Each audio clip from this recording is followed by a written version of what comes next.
Welcome friends, only for you Hindi channel में आपका स्वागत है।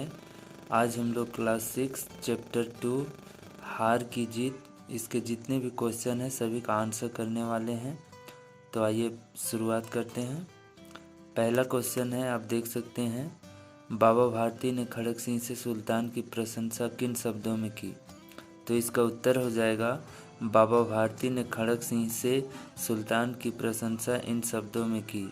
विचित्र जानवर है, देखोगे तो प्रसन्न हो जाओगे, इसकी चाल तुम्हारा मन मोह लेगी, उसे जो देख लेता है उसके हृदय पर उसकी छवि अंकित हो जाती है। अब अगले प्रश्न की तरफ बढ़ते हैं। अगला प्रश्न है, खड़क सिंह ने सुल्तान को पाने के लिए क्या युक्ति अपनाई? तो इसका उत्तर हो जाएगा, खड़क सिंह एक कंगले भिखारी का रूप बनाकर बाबा भारती के गुजरने वाले रास्ते में पेड़ के नीचे अपाहिज बनकर कराहने लगा। बाबा भारती के पूछने पर उसने कहा, बाबा दिन दुखिया हूँ, दया करो। वैद्य दुर्गादत्त का सौतेला भाई हूँ। रामावाला गांव यहाँ से 3 मील दूर है, वहीं जाना है, हमें भी घोड़े पर बैठा लो।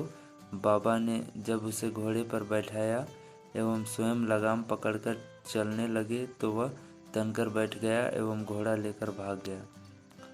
अब अगले प्रश्न की तरफ बढ़ते हैं। तीसरा नंबर का प्रश्न है, बाबा भारती ने खड़क सिंह से क्या प्रार्थना की और क्यों? तो इसका उत्तर हो जाएगा, बाबा भारती खड़क सिंह से बोले, ठहर जाओ, परंतु एक बात सुनते जाओ, यह घोड़ा तुम्हारा हुआ, किंतु इस घटना को किसी के सामने प्रकट न करना, क्योंकि यदि लोगों को यह घटना पता चल गई तो वे किसी दीन दुखी पर विश्वास न करेंगे।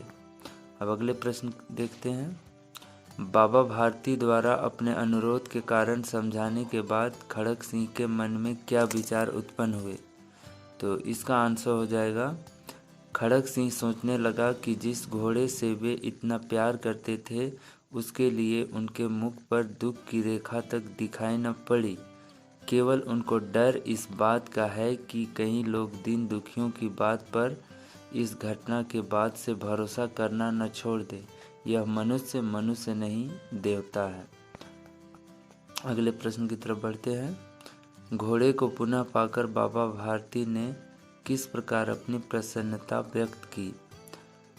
तो इसका उत्तर हो जाएगा, रात्रि के तीसरे पहर में घोड़े की आवाज़ सुनकर बाबा भारती आश्चर्य प्रसन्नता से दौड़ते हुए अस्तबल में गए। अपने प्यारे घोड़े के गले से लिपटकर इस प्रकार रोने लगे जैसे कोई पिता बहुत दिन के बिछुड़े हुए पुत्र से मिल रहा हो। बार बार उसके पीठ पर हाथ फेरते, बार बार उसके मुंह पर थपकियां देते।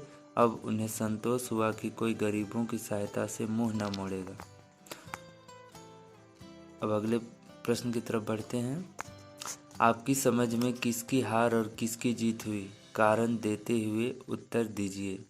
तो इसका आंसर हो जाएगा, बाबा भारती द्वारा कहे गए शब्द से डाकू खड़क सिंह का मन परिवर्तित हो जाता है।